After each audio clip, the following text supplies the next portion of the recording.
natural resources of their ancestral homeland. Thank you all for tuning in. Town Hall is proud to be a community-focused organization and a place where we can share and sustain ideas and creativity, even if it means we can't gather in person. I'd like to thank Senator and Eric Murphy for appearing.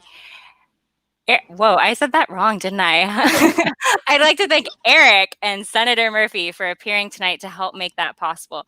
Town Hall will be continuing to produce virtual content this fall, and many of our past talks are available in video or podcast form on our digital media library. Town Hall is adding new events and podcasts every day. Upcoming programs include Michael Sandel with just added Anna DeVere Smith about the myth of mediocrity, Jill Lepore with Margaret O'Mara about the advent of data mining and its use to influence human behavior, and Michael Denzel Smith about reckoning with who we are as a country, and much more. Town Hall and the nonprofit community at large have been put under significant strain due to the event cancellations and ever-changing landscape. We hope you will consider extending your generosity to help support us during this difficult time by making a donation by clicking the donate button at the bottom of your screen or becoming a member.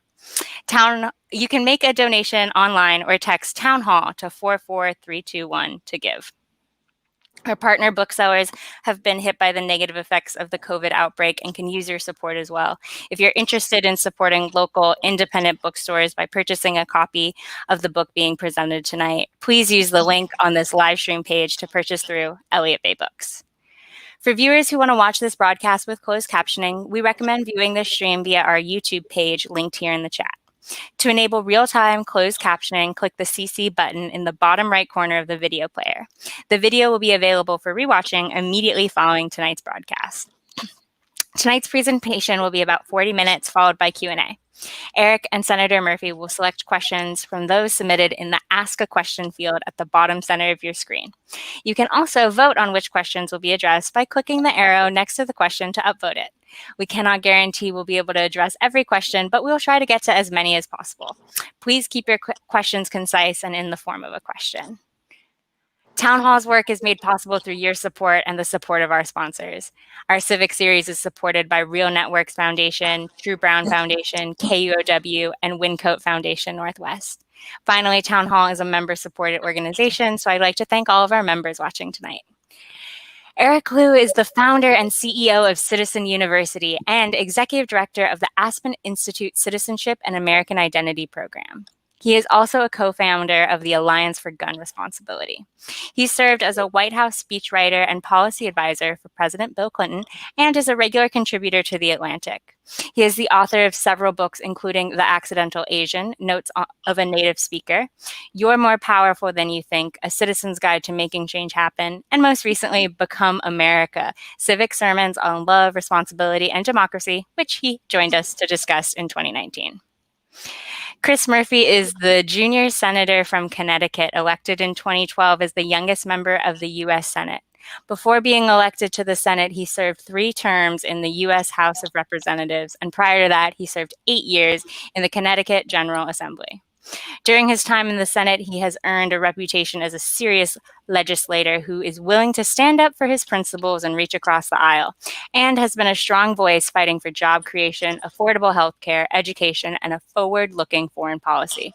As a member of the Senate Appropriations Committee, he has fought to expand American manufacturing, and as a member of the Health, Education, Labor, and Pensions Committee, he has worked to make college more affordable and to reform our mental health system. Since Newtown school shooting in December 2012, he has also become the best-known leader in Congress in confronting the plague of gun violence in America, which impacted the extensive research and writing of tonight's book. Senator Murphy's book, The Violence Inside Us, A Brief History of an Ongoing American Tragedy, is the subject of tonight's talk. Please join me in welcoming Senator Chris Murphy and Eric Liu. Megan, thank you so much for that introduction and for welcoming us, and to everybody who's joined us, thanks for bearing with us as we did the inevitable tech troubleshooting. And I really wanted just to open up this conversation, Senator. What we're going to do is talk for about 30 minutes, and then we'll spend the balance of the hour giving you a chance to respond to questions that are coming in. But I wanted just to set a larger context. In this book of yours, which is just by turns very personal, deeply rooted in history, connecting dots between things that are happening right now in the streets all across our country, but also things that kind of precede the founding of the country as well.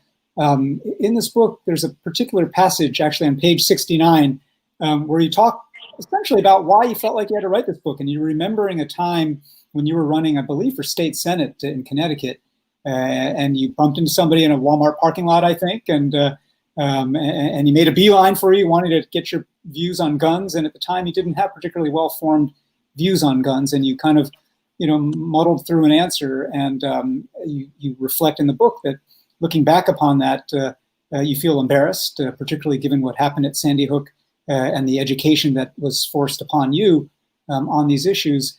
And the phrase you used there was you wanted to cure your naivete about guns, which was a very striking phrase. And that undertaking this book was one big effort of yours to cure your naivete about guns. Describe that kind of before and after. What was the naivete before, and what is it that you're trying now to kind of reveal in the pages of The Violence Inside Us? Well, Eric, thank you very much for joining me today, and thank you to the Alliance for all the amazing work that you've done in Washington State to make people and families safer. Thanks to Town Hall Seattle for hosting us tonight. And I think you asked the appropriate first question, because though this book is not a memoir, it really is a history, a study of why America is so violent, and then in the end of the book, a path forward as to what we do about it. I do weave my own story throughout, and I hope that I've done that in a way that is maybe more candid and more revealing than many of my colleagues, past and present, have done in their own memoirs. And I'm trying to make up for lost time right now. I am deeply embarrassed that I was in public service in the state legislature and in Congress for over a decade. And I did not work on the issue of gun violence.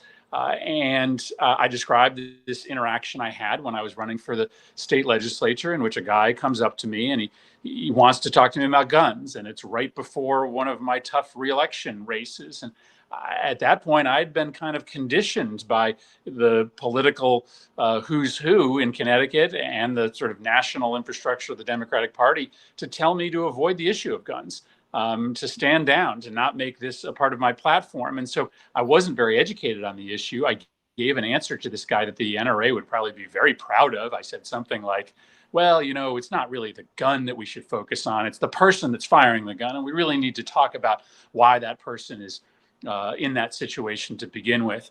But it spoke to, what was the ethic amongst politicians, certainly on the Democratic side for decades. We were told to stay away from this issue. And after Sandy Hook, my life changed, but in a number of ways, not just because I had this experience of going through that awful tragedy in an elementary school, but a month and a half later, I go to the north end of Hartford.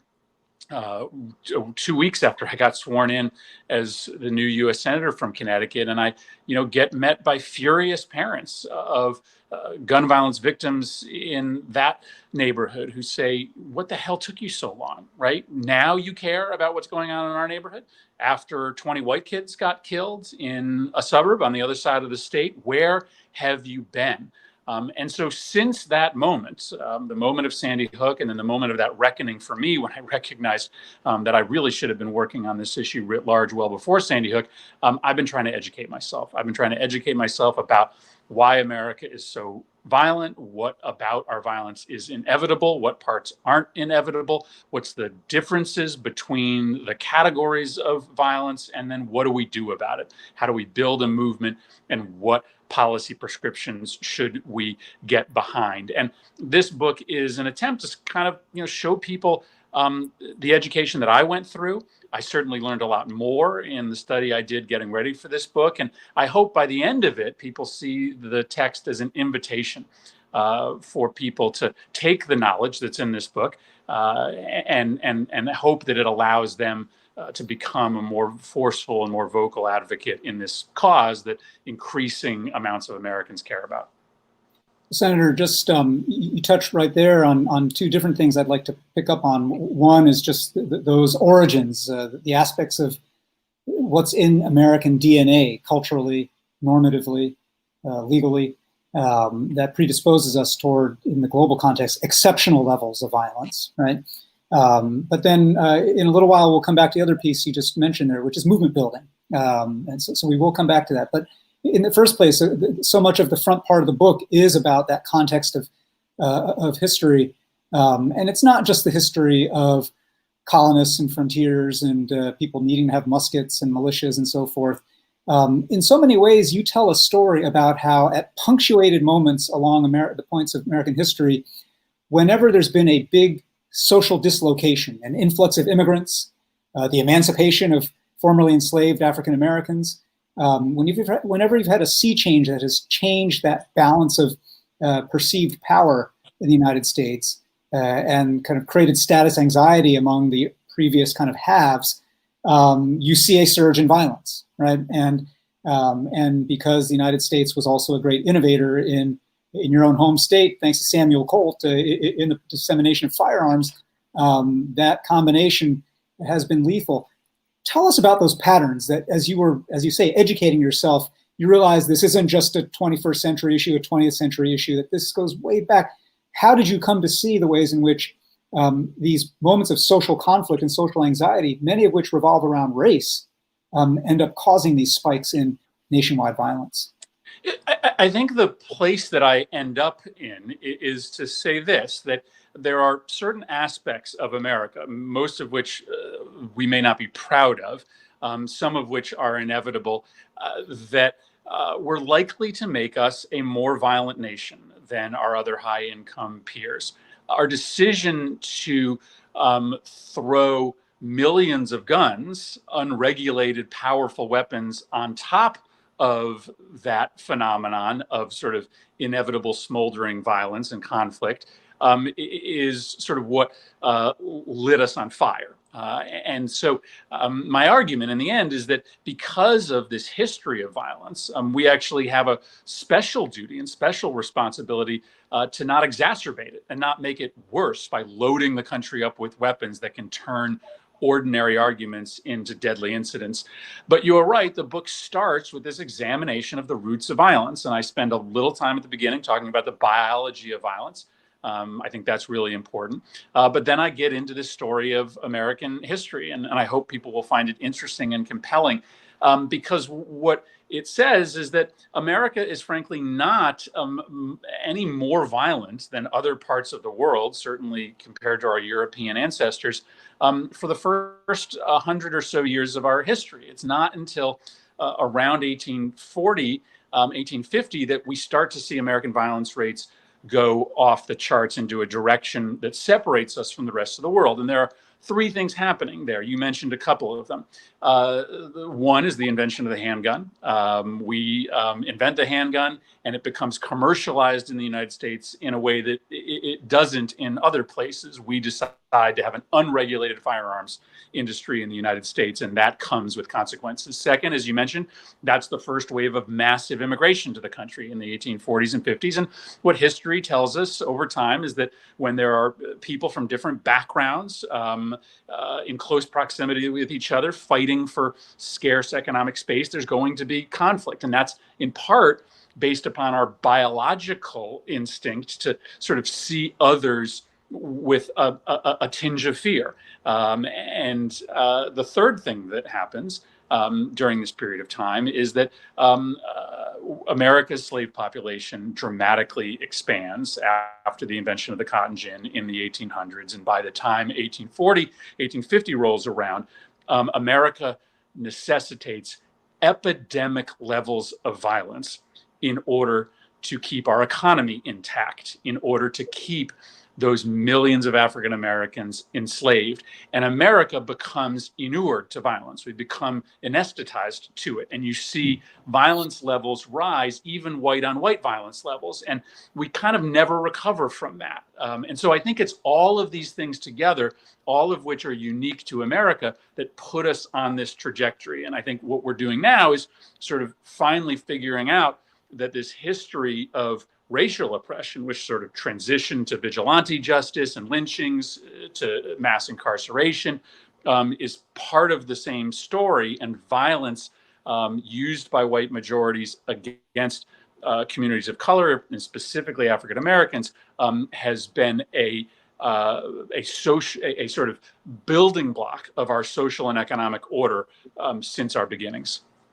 You know, it's very interesting because the way that you tell the story, of course, starting with the biological roots of violence and that instinct to others, race comes up over and over again.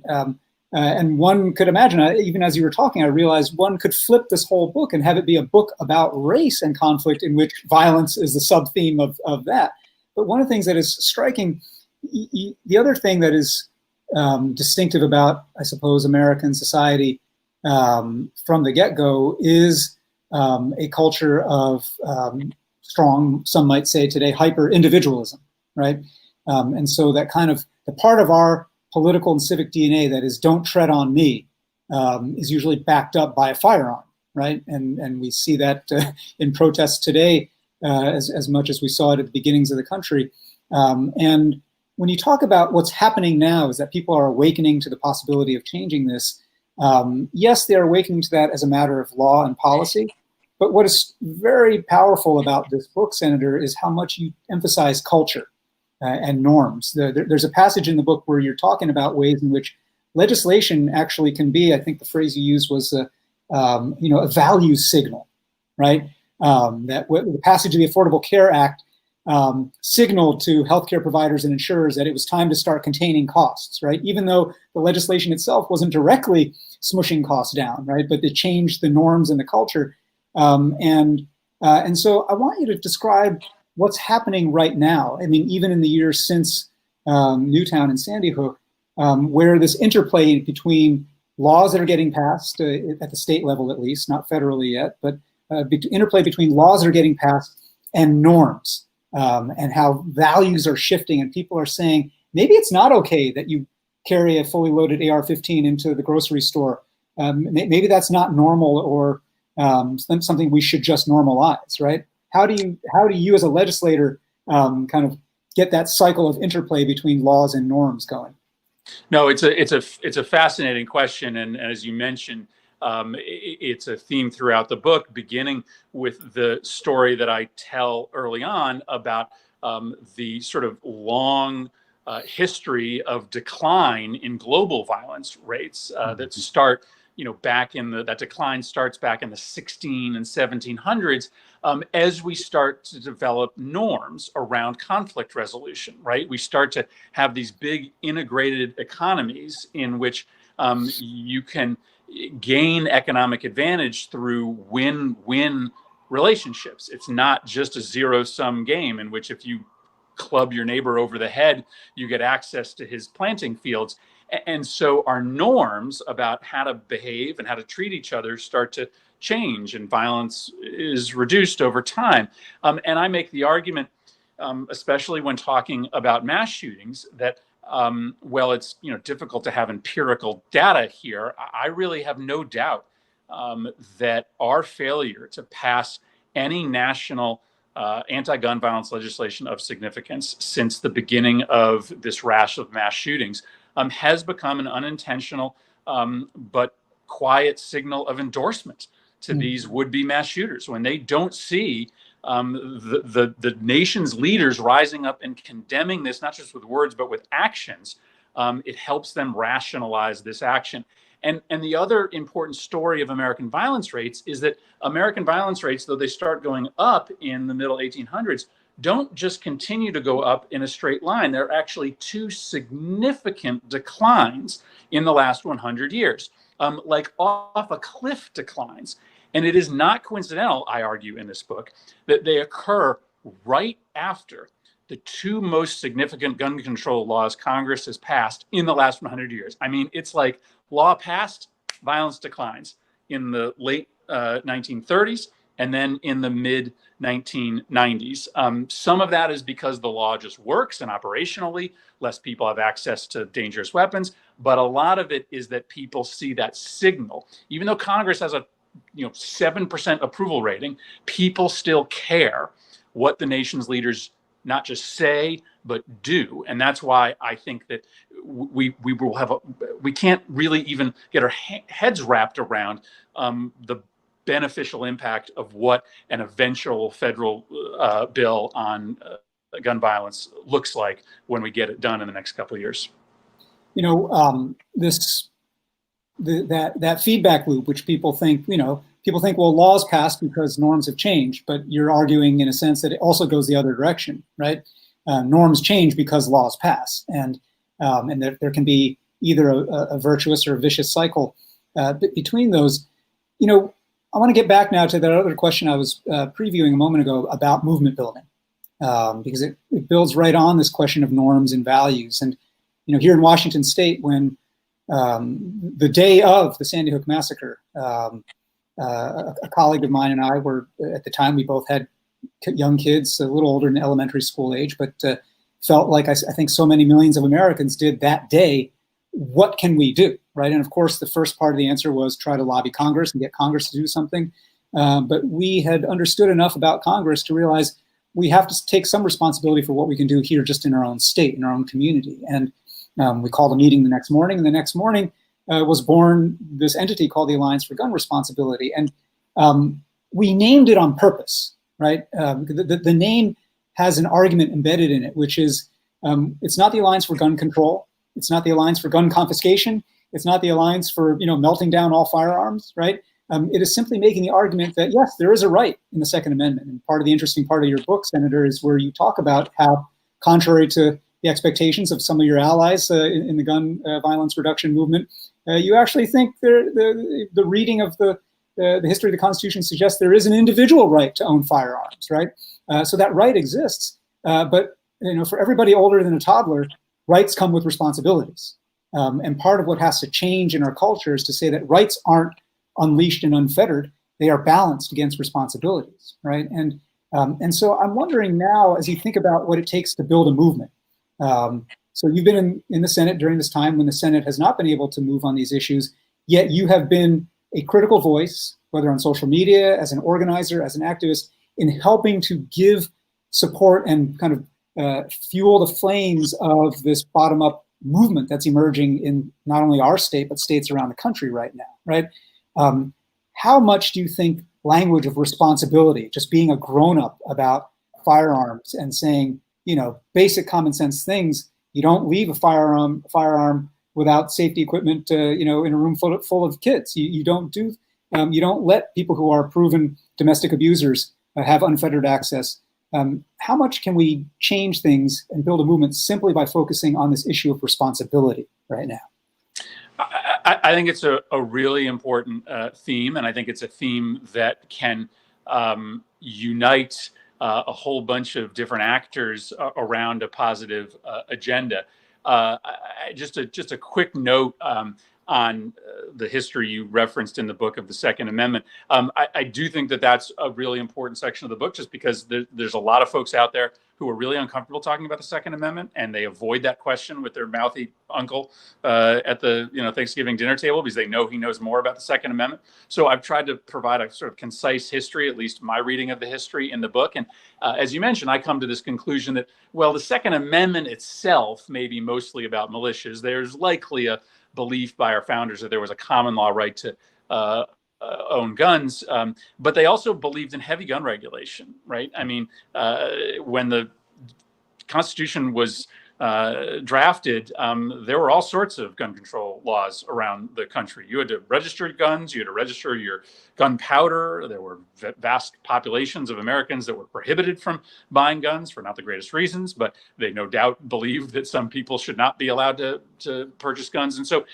my point here is that I think it's really worthwhile for people like me to make clear that we don't have this hidden agenda that the NRA would tell you we have, that we don't want to confiscate your guns, and we actually don't think the Constitution allows us to confiscate your guns. And if we make those concessions early on, I think it helps us bring folks together around this debate on responsibility. And I think that's a really smart way to talk about it. Other groups sort of talk about the issue of gun safety, right, which is, I think, a similar way to sort of broaden the tent here. And of course, I tell the story in the book of, being confronted later in my political career after I'd sort of taken on a mantle of leadership on this issue by a guy who, believed that I was out to take his guns and really wanted to, shout me down about it. And as soon as I got him onto the topic of background checks, we were singing from the same hymn book, right? He was the biggest Trump supporter, the biggest gun rights supporter you could find.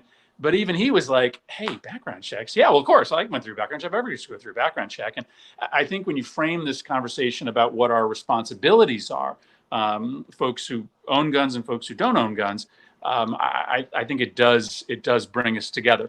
But one note, and maybe we'll talk about this a little bit later, I also don't think that the burden is necessarily on our side to dramatically alter or fine-tune our arguments, because I do think it's important to remember the vast majority of Americans already agree with us.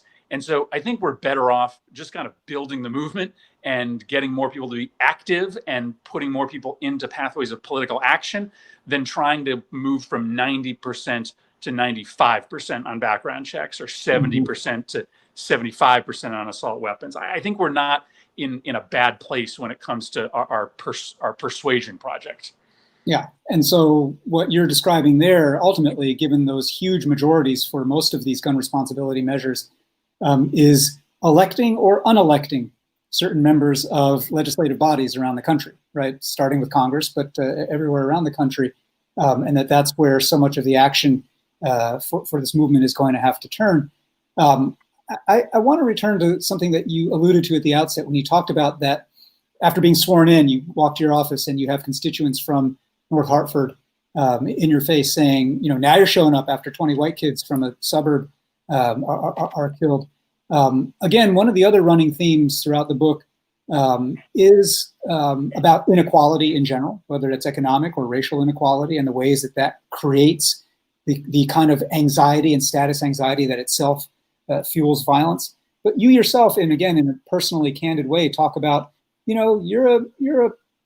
grew up a pretty privileged white kid from Wethersfield, Connecticut, and when you first ran for office, you decided you wanted to put your campaign office not there, and you wanted to actually engage folks across these lines of race and class. And I think one of the questions that I have for you right now is just, for you in Connecticut, in a state that has truly some of the greatest extremes of wealth and poverty in the United States, how can addressing inequality actually help move the dial on reducing violence, whether it's gun violence or just a culture of violence in general?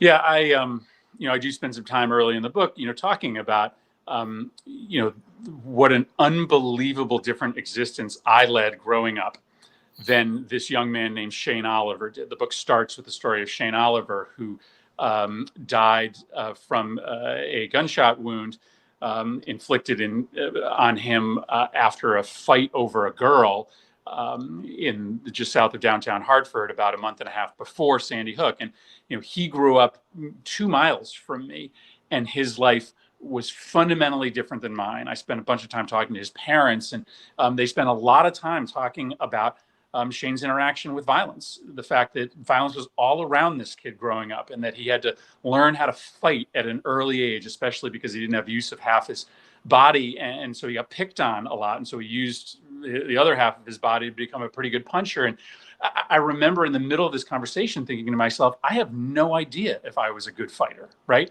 I never had to learn that skill growing up just 2 miles from Shane. And so this different experience we have is part of the reason that we're in this place today, where we're forced to have a reckoning over racial justice. And in the beginning portion of the book, when I'm talking about the global history of violence, one of the things I talk about is the reading revolution, right? Violence starts to decline rapidly globally, again, not coincidentally, after the invention of the printing press. All of a sudden, we have the ability to read about other people's lives and other people's existence. We have an empathy revolution in this country as well, in which we start to be able to understand what it's like to be on the receiving end of violence. We start to understand that, the people that we're told to fear, across the channel or on the other side of the mountains aren't actually what people tell us they are. And we see how increasing empathy reduces violence, which is our challenge today, right? We can't just sort of teach white kids about Black existence in school. They need to grow up with Black kids. We need to have neighborhoods in which you have the chance to sit on a corner or on the stoop of a neighborhood home and have a conversation about what somebody else's existence is. And so I think it's interesting to sort of see how empathy over the course of global history has led to pretty significant reductions in violence, and how sort of America's reckoning that we're having today ultimately has to be not just about sort of changing the laws of how police operate in low-income neighborhoods, but actually putting communities of color and white communities together so that we can sort of better understand where each side is coming from. I want to pose maybe this last question for this segment here before we open it up to questions. It derives a bit from my day job. So I run a nonprofit called Citizen University, and all our work is about teaching the kind of trying to build a culture of powerful, responsible citizenship. And we do that not so much in a classroom way, but rather by creating the kinds of spaces and encounters you're describing, where people across very different lines of race, class, ideology, region, geography, and background might come together and figure out some ways and join in some rituals of building trust with each other, right? And that usually means talking about the problem that they share in common, but it also means unpacking the ways in which, I love your phrase, empathy revolution, in which you can actually begin to see yourself in another, right? And there's an aspect of this work that's not legislative. It's not even exactly cultural. It is kind of, in a broad sense, not single denomination. It is spiritual work, right? And a lot of what you're describing here, the violence inside us, I think the reason why even the title of the book intrigues and grabs people's attention is that it recognizes that there is no large-scale cultural change that does not begin in the first place with a conscious choice to change your heart, right? And again, I want to encourage people when they read this book, part of the beauty and the power of it is that it zooms in and out from past to present, from big picture stuff to kind of fine-grained story, policy wonkery to kind of more aspirational stuff. But throughout, there's a through line of your own reckoning. You've used that word several times here, right? Your own reckoning and your own choice, whether it's that moment you described at the beginning when you encountered that person in that parking lot. Lots of people have those kinds of encounters where they're confronted with something that makes them uncomfortable. And frankly, in today's America, most of the time, people either choose at that point to disengage or to double down on their prior views, right? You made a choice to face your own naivete on an issue, to face the limits of your knowledge. You made a choice that was about kind of a moral humility, right? And I just want to invite you here in this question to think about, or to tell us, how can we replicate versions of your journey without having to write a book, to kind of face ourselves, face the ways in which we situate ourselves in a community, and then try to open our hearts. So what did you learn just in the journey of this book that might be shareable to other folks in their own ways of making their own reckonings? Yeah, I mean, it's a fascinating question. Obviously, at the heart of the story of American violence is our inability to value life equally, right? We have made a decision in this nation that we just don't value Black life in the way that we value white life. There's this story in the beginning of this book when I'm in conversation with Shane Oliver's father. It's a small little story, but it's really important for him to tell. He says right before Shane was on his way the night that he got killed to a vigil for a kid who had gone missing a year earlier. It was the 1-year anniversary of this kid, Ito Garcia, who had been riding his bike around a neighborhood in Hartford, and he had sort of taken a corner before his friends did. When his friends took the corner, Ito was gone, vanished off the face of the earth a year, and no one's seen Ito. No one's seen Ito's bike. And Shane's father says, if Ito wasn't a kid of color with knuckle scars and cornrows, and instead he was a white girl with pigtails and earrings, that story would be on the news every single night, right? It would be dominating cable news. And because we don't really care about the Ito Garcias of the world, we look the other way. And that's why we've gotten to the position that we are today, in which finally you have folks standing up and demanding to be recognized. I guess I had that initial encounter in the North End of Hartford, in which, as I sort of describe, as I'm getting yelled at by these parents, I'm sort of, nervously looking down at the floor, sort of hoping that the confrontation just stops. But I described having an epiphany that day. And the epiphany was that I had two choices. I could go back to my old life of avoiding confrontation and avoiding getting yelled at, and that would be a lot easier. Or I could dive in, right? I could dive in and I could get to know Sam Saylor, and I could get to know Reverend Hank Brown, and I could just sort of get through that initial discomfort, that initial feeling of strangeness and illegitimacy that I felt I had when I was in that meeting, and just trust that I'd come out on the other side, with allies and friends. And that's what I did. And that's what ended up happening. And so I think that there's a point at which you just sort of have to jump off the ledge and accept some discomfort that comes with sort of choosing to stick yourself in somebody else's shoes. And that's what I've tried to do throughout this journey. Well, it's a really powerful example you set, Senator. And, I want to encourage folks at the bottom of the screen here within this Crowdcast app, you can ask a question, and you can also vote on questions. And so I encourage you to throw questions and votes in there. And why don't we start with one actually here from James. Would it be challenging for substantive gun reform to occur without Democrats holding both the White House and the Senate? And can you speak about possible legislation and timing, I guess, under these different scenarios? So the back end of this book really, is this discussion about how you grow this movement and what policies we should pursue.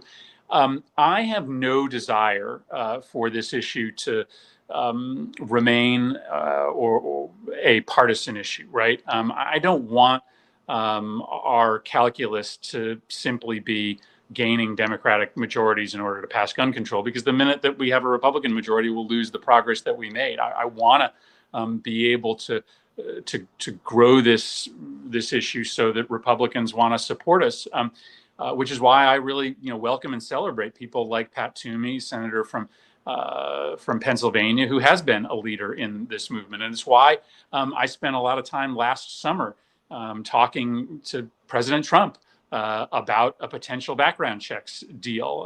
A lot of people thought I was crazy and maybe disloyal for doing that. But ultimately, I frankly want to learn from what the NRA did, where they had kind of just taken this issue off the table for 30 years because nobody wanted to cross them. I want our movement to become so powerful that nobody wants to cross us. And we have this moment. It's a strange moment, but we should take advantage of it. The NRA is kind of falling apart.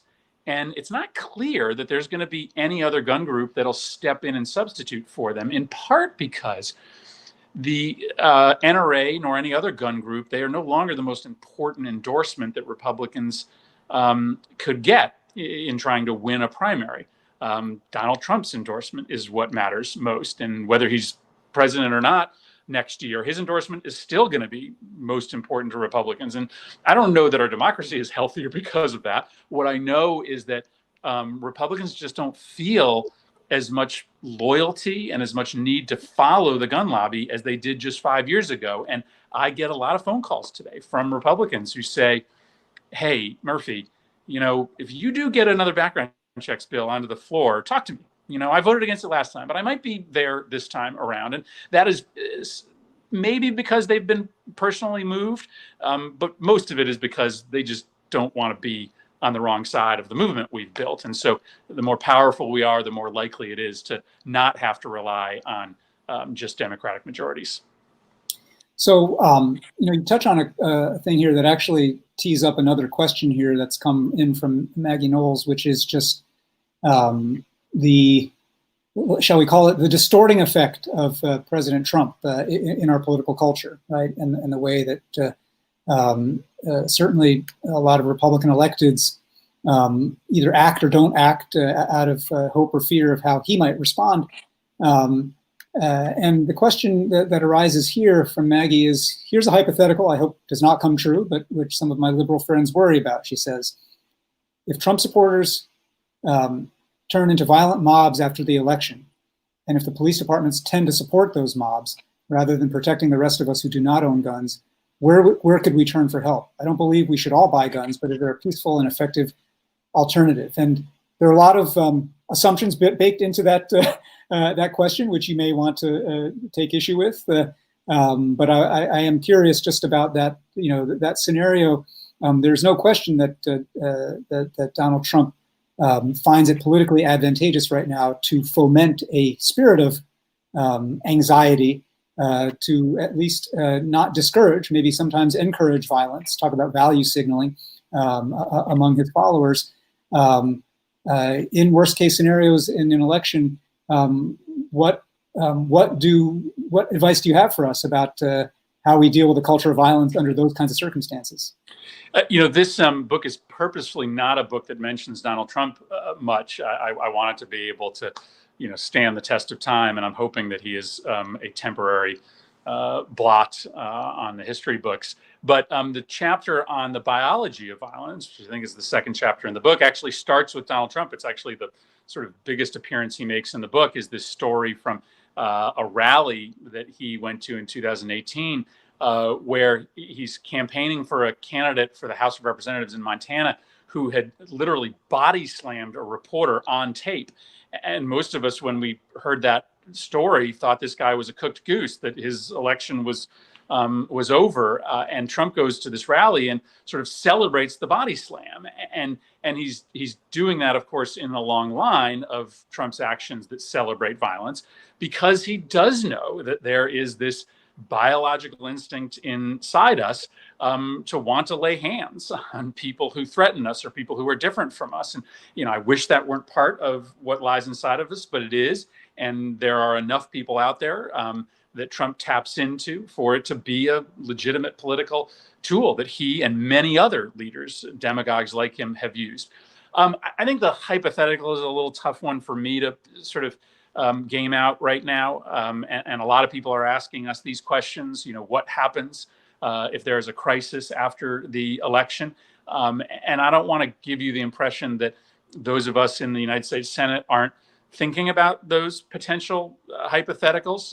We are, and we are talking to our Republican colleagues about how we could jointly stand up and send signals of respect and adherence to election results. We are building legal efforts to try to make sure the election is settled as quickly as possible. But it is certainly a worry that all of us have. And there's certainly no doubt that the president is going to try to create as much cloud around this election as possible. And so I guess, right now, while I'm not avoiding this question, I think it's legitimate. I think we have to workshop it. Our best avenue is to just beat this guy by 10 points, so that there's absolutely no way that anybody has any doubt over what the outcome is. So I fear sometimes this is a little bit of a political answer. I fear sometimes that folks spend too much time worrying about those hypotheticals and not enough time just going out and trying to win. Let's go out and win by as much as possible, and then we might not be in a position where anybody doubts what the election results are. So I want to add another question in here. There's not a name attached to it, but it's an interesting one, kind of the polar opposite of this, both biological wiring you're describing and the ways in which leaders, elected or not, can feed some of those baser instincts. And the question is, what advice do you have for pacifists? I understand the pragmatism of your stance, but I'm moved by this idea of an empathy revolution. As a pacifist, I would like to hear more. And I think that's, you can take that question broadly. I mean, it's not necessarily about pacifism as it relates to foreign wars, but just what does it look like? You talked earlier about how our wiring is to fear others. One philosophical biological question, I guess, is there a tribe big enough, right? The answer has always been build a bigger tribe, and until Mars invades, we're always going to be fearing each other as humans. But the question that I think is implicit there is, how can we actually create a culture of empathy and love that transcends some of these things without it being just kind of put in the corner of, oh, those are the nice, soft people over there who aren't dealing with the world as it is, right? Yeah. How do we deal with that?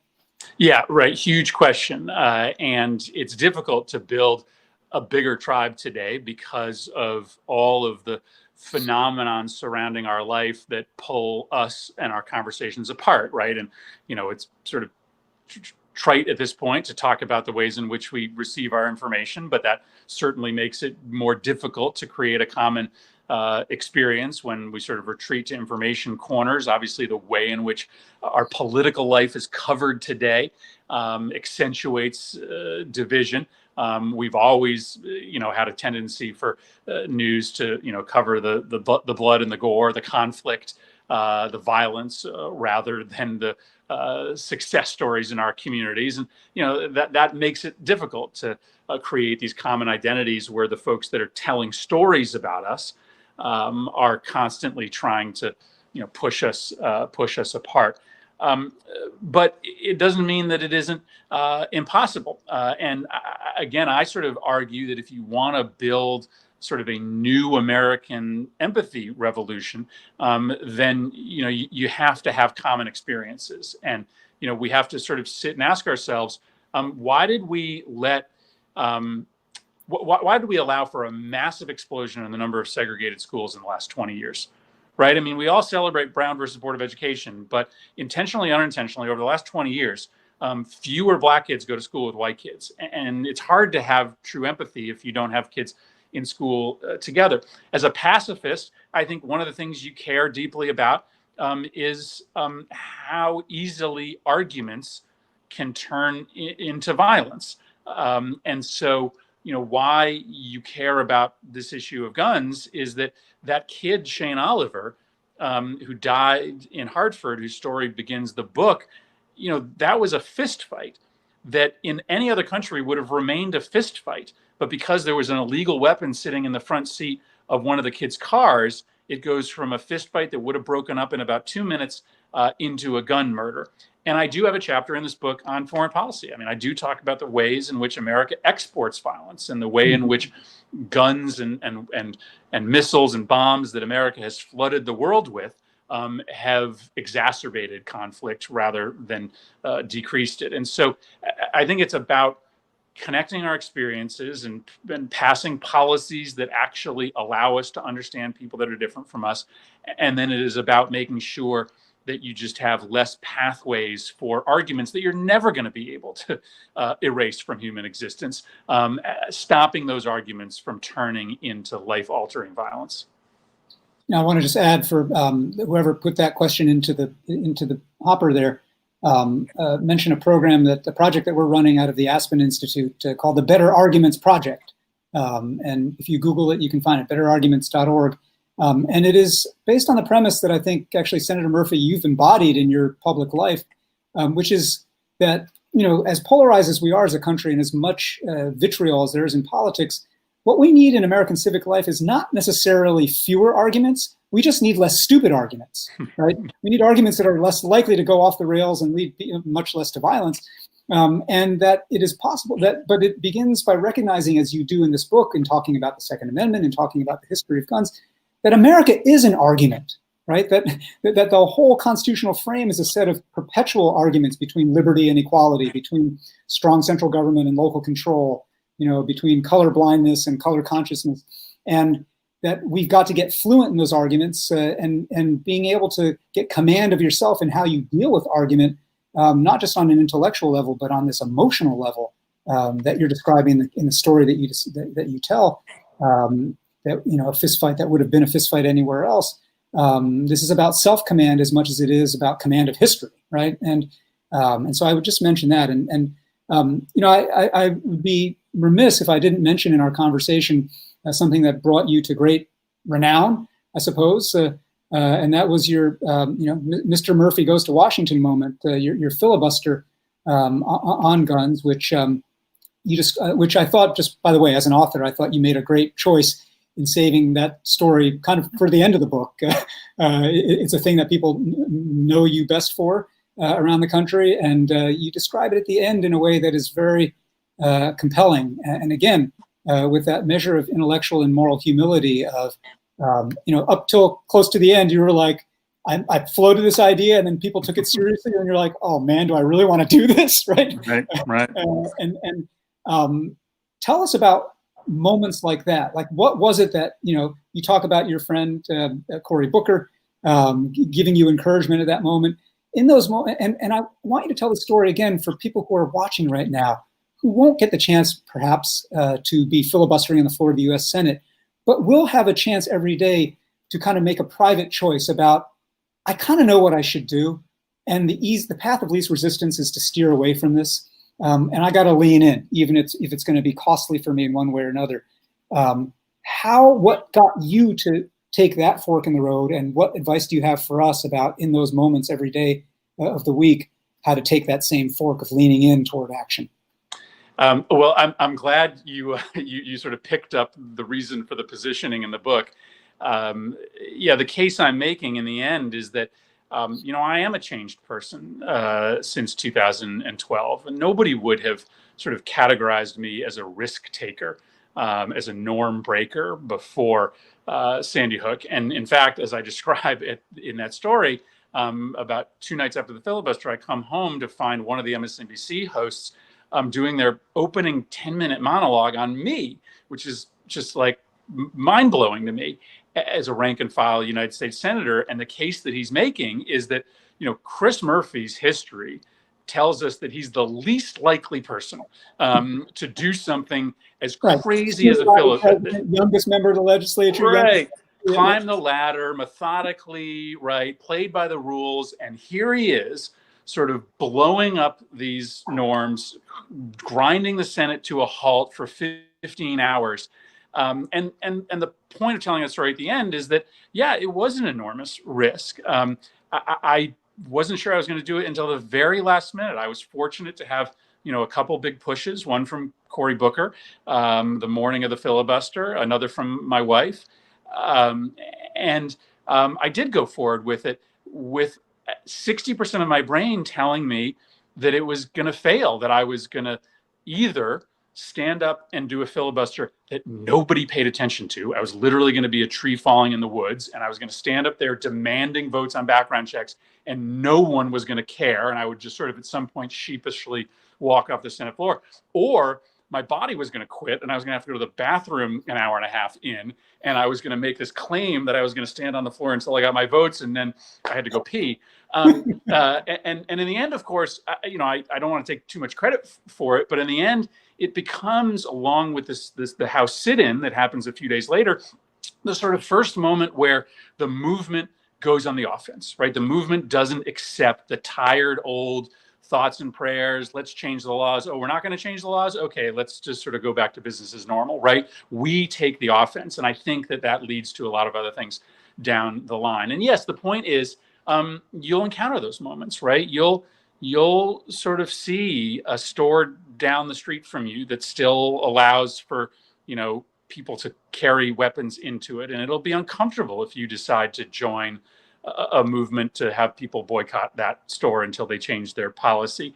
Going to town halls to talk about guns isn't easy because there are going to be people on the other side who might shout at you, right? Who might say mean things about you. If you talk about this issue on your social media feed, you will have some friends of yours that are going to think differently about you. There's just no doubt about it. And so engaging in an issue like this, which is not as controversial as people think, but is still a hot button issue, does come with some risk. And that's why this is the story that sort of is second to last in the book.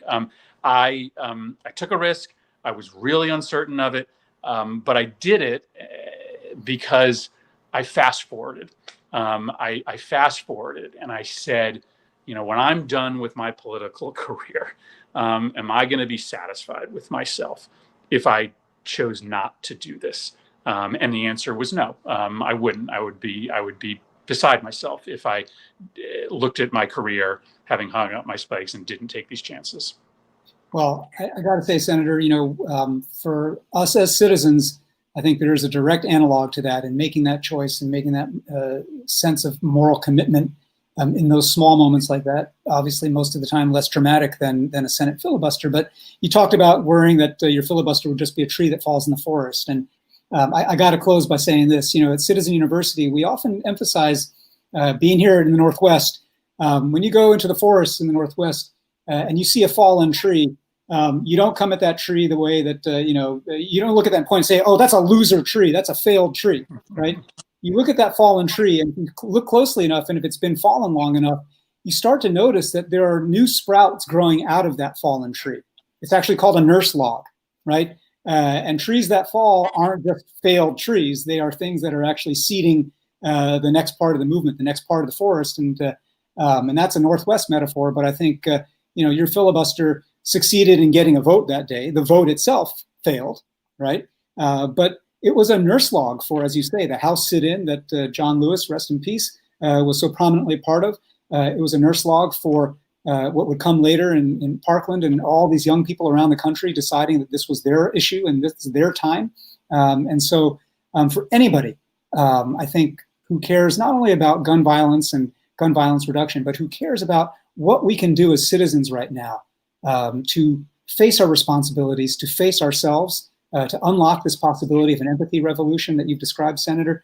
This book, The Violence Inside Us, truly is a great guide, a great education. And we really thank you for sharing your own journey of education and learning with the public this way. And I hope everybody who's watching will get their copy and share these stories, and most importantly, put them into practice in the way that you live your life as a citizen. Senator Chris Murphy from Connecticut, author of The Violence Inside Us, thank you so much for joining us today. And I believe we're going to get a little outro from someone from Town Hall. I'll give them a second to jump back into the screen. And if they don't, then I'll just sign us off. Here we are. All right. Well, I'm Shane from Town Hall Seattle. I want to thank everybody for tuning in this evening. And I want to thank both Senator Murphy and Eric for being here as well. If you enjoyed this event, you can find many more like it on our website, townhallseattle.org. We hope you will consider making a donation, as your support will allow us to continue to provide events just like this one. If you are interested in purchasing a copy of Senator Murphy's book, The Violence Inside Us, A Brief History of an Ongoing American Tragedy, please use the link on this live stream page to purchase through our friends at the Elliott Bay Book Company. And finally, thank you again for being here. Have a great night.